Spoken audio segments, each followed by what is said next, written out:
one common question that people ask me would be, how do you get a graph using a quadratic equation? Now, the thing that they're asking wrong is that they're calling it a quadratic equation. Just take note that a quadratic equation and a quadratic function is different. A quadratic equation is an equation that equals to 0. A quadratic function represents all the possible values that quadratic expression can give. This is called a quadratic expression. This ax squared plus bx plus c. That is called a quadratic expression. So the only way you can, not the only way, but the easiest way to get a graph from this quadratic expression is from this quadratic function is to change this quadratic expression to another form, another expression that will give you the necessary things that you need to form a quadratic equation, to form a graph. Sorry. So so the form that you need to get is this: a x minus m square plus n. So you need to get this if you want to get if you want to form a graph. So what is a, what is m, what is n? The a here is the same value as the one you get from ax squared plus bx plus c, the coefficient of the second power. So that's a. What is m and n? M is the axis of symmetry. What do I mean by the axis of symmetry? As you know here, I'm gonna draw it again. When you have a quadratic function, it can go two ways. It will either be a U shape or an N shape. The axis of symmetry is the position of the graph in the very middle, the position of it, the x value of it, at the value when it goes to the very middle, the line, the line that separates both sides of when it goes down and goes back up in the same position. Basically, that's why it's called the axis of symmetry, because when you separate them into two, it will fold each other to form a perfect shape, which is why it's symmetrical. So I forgot to mention one thing. Remember, I said it can either be a U or an N. It can be a U when a is more than 0. It can be an N when a is less than 0. So that's that. Now n. N is the value that you can go to before it goes back to down the line, back down the curve. What do I mean by that? Like what is your n? When you have a is more than 0, it is your minimum value. When a is less than 0, it is your maximum value. That means the value you can go to before it takes a U-turn. As I say, it takes a U-turn. So like if it's a U shape, it is the lowest value you can get before the value starts increasing again with every x, with every step. And for an N curve, it will be the highest value you can go to before it starts dropping down again. It's like a hill, for example, where you can only go up to a specific point, and then it will start going down again. Instead, the hill is a perfect shape, so that is why it is symmetrical. So now we got that out of the way. Now we need to know how we need to get we turn this thing, I cannot because I'll erase it, into this. So let's get into that. So the first thing that you need to know is something called completing the square. This is a square. This is the extended version of the square.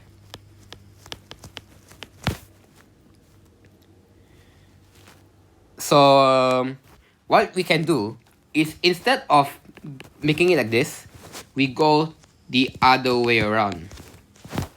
So we need to get b squared to turn it back into a perfect square. So how do we do that? In a normal quadratic equation, what we normally do is we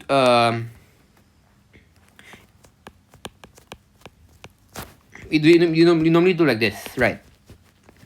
Where you separate it into two zones. This c is the numerical value that does not have an x next to it, or we just call it the constant. So the constant is on the right side, and then the two numbers with coefficients are on the left side. And then we want to add it with another coefficient, and we want to add it with another constant.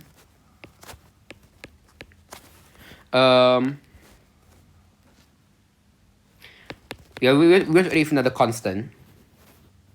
Remember, normally it's like this: ax square, a square x, ax square. It's like this: ax square plus 2abx. It's just this normal form. Like for example, x square plus 2x. So normally when we're doing this, completing the square thing, we ignore the x value. We ignore the x value because x is just to show us which one is the coefficient of the second power, which one is the coefficient of the first power. So so what we do is we need to add we need to find the value of b squared and then add it on both sides. Why do we want to add it on both sides? Because we want to make the value equal. We want to make sure that we don't change the overall value of the thing. If you add one on the left and add one on the right, the value will still be equal, right? So after that, then you can get this. And then square root it and so on. So that's how you do it for an equation. For completing the square in graph form, it is a bit different. And what do I mean by that? So instead of separating into two sides, you just separate it in the thing itself. So I'll put it here. I separate it here. And then what I do is I add the number and then subtract it back. The reason why I'm going to do that is because when you add the same number and then subtract it again, you will get 0. So when you get 0, you don't change the value of the function. It's still the same value. You just add a little bit to make sure that you get the perfect square. If you're smart enough, you can take a shortcut or something, but it's better if you take this slowly. So you add the square, you add the value of b squared, and then separate it again. So how do you get the value of b? The thing about this is, the easiest way to do it, when you do it in a quadratic equation, normally what you do is you divide the value of a, and you divide the value by a. Yeah, you divide the value by a. And the reason why you want to divide the value by a is because when you divide the value by a divided by a equals to 1, right?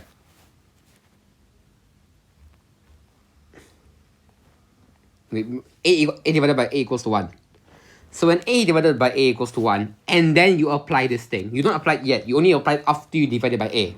So you will get 1x squared. This 1x squared. So it's 1 square. You can say equal to 1. So since a is equal to 1, then you get 2b. Right. And then when you're trying to complete the square, you know what 2b is. In this case, it's minus 3. So b equals to minus 3 over 2. And this applies for every other question. You're always going to get 2b.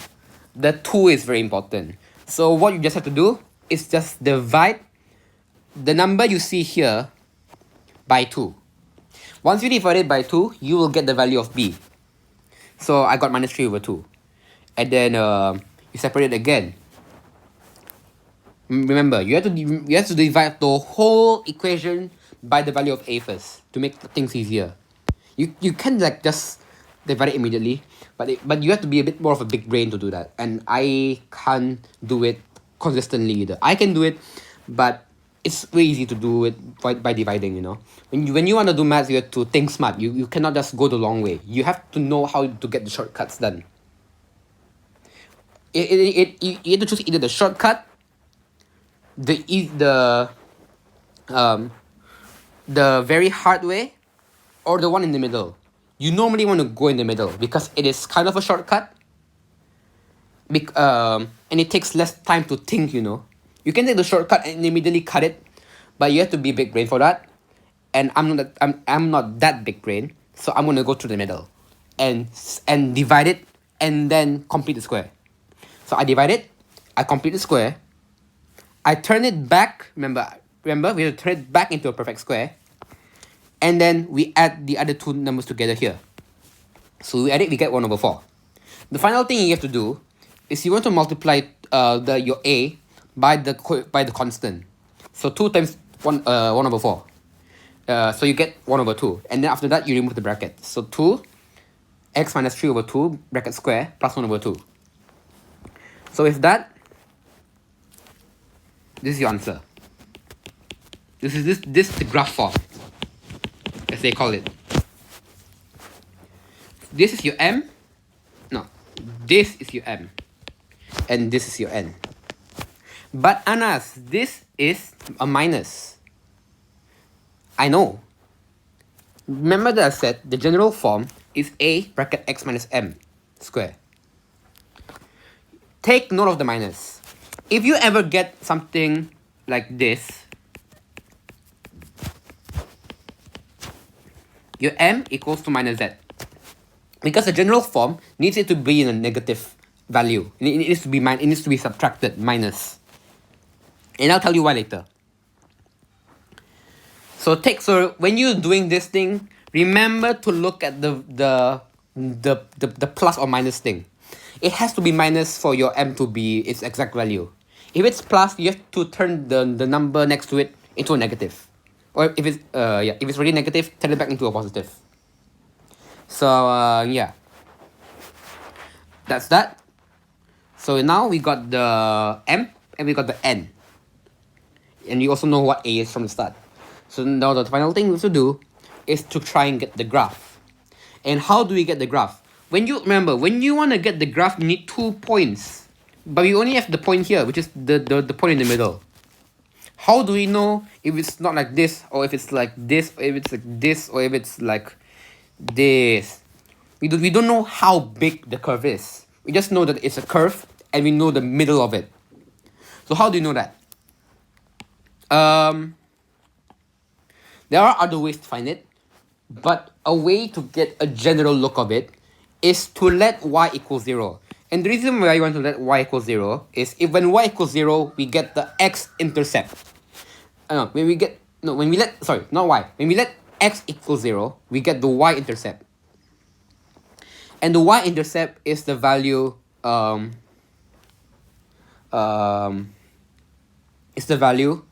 where the curve passes through the x-axis, or the line, basically. And if you can also try to do the y-intercept, it depends on you. But just remember, when you're trying to get the y-intercept, sometimes you have to check if your curve goes below the y-axis or not. If it doesn't pass through it, there is no y-intercept. Because it cannot go below, because y cannot go below 0. So yeah, if both aren't there, just get any easy value to think of, and then after you do your normal substitution thing, like you know the normal stuff, you know the drill. You just let x equals 0, sub it in, then you will get the value left. In this case, the value is 5. And then you mark the 2 places. So in this case, it is here and here. And then you just connect it like a curve, make it symmetrical, mark out where the point of axis is, mark out what the number here is, and that is your number, and there you go. That's your equation. That is your quadratic equation. No, sorry, the quadratic graph. That is the graph of a quadratic function.